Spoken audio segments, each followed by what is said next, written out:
Hello everyone, I am J. Martin Alibria from 221 BSci Biology. So today we're going to answer one of the item from our clustered problem set. So this is item number 11.28, retrieved from the book Introduction to General Organic and Biochemistry.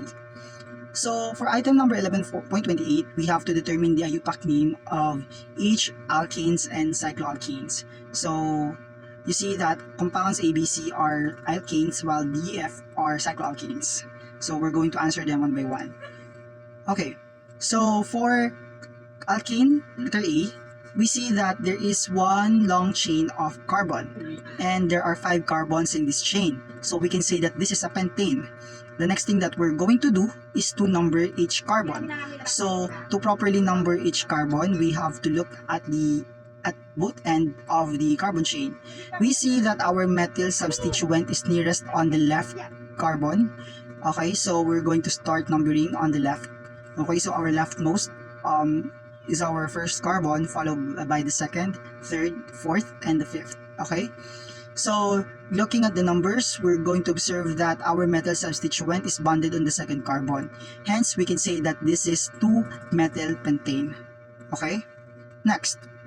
For alkane B, okay, so counting all the carbons, we have 6 carbon in one carbon chain, so we can say that this is a hexane. Okay, same process, we're going to properly number all these carbons. Okay, so looking at both ends of the carbon chain, in both ends, on the second carbon of both ends, there is methyl substituent, so we can choose either of those ends. So we can choose where to start. Okay, either of both of those ends. Okay, so in my case, I want to start on the left. Okay, so that would be my first carbon. So okay, this will be my first carbon, my second carbon, third, fourth, and so on and so forth.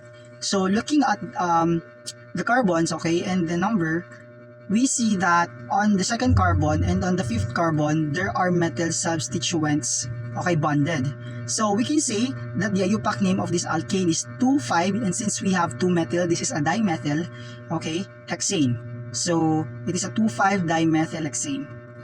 So proceeding with the third alkane, so there is CH3, then 4CH2, so it is in condensed form, then CH, then CH2, then last is CH3. So on the CH there is ethyl substituent bonded with a carbon. Okay, so we're going to expand this condense and count for the number of carbon in the long chain.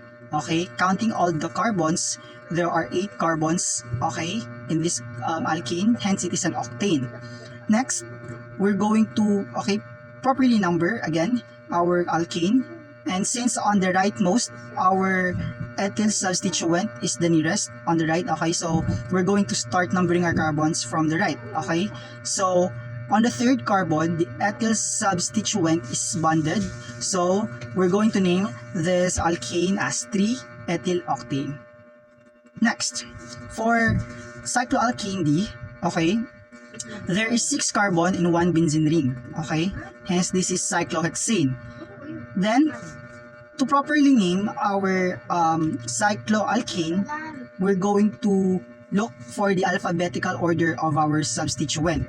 Okay, so looking at the substituent of this cycloalkane, there is isopropyl and methyl. So the carbon where isopropyl is bonded with, that would be our first carbon. Okay, then followed by the carbon where will give us the nearest substituent. Okay, the second substituent. So we're going to start as 1 isopropyl. Then since our next carbon will give us the second substituent, which is the methyl, it will be 2-methyl, then cyclohexane. So the name of this cycloalkane is 1 isopropyl 2-methyl cyclohexane. Next, cycloalkane E. Okay, there is only one substituent, so we don't really need to number each carbon. So this is a cyclopentane, then there is an isobutyl, okay, connected with one carbon. Okay, so this is an isobutyl cyclopentane. So for the last, okay, For the last cycloalkane, there are three substituent bonded with three carbons.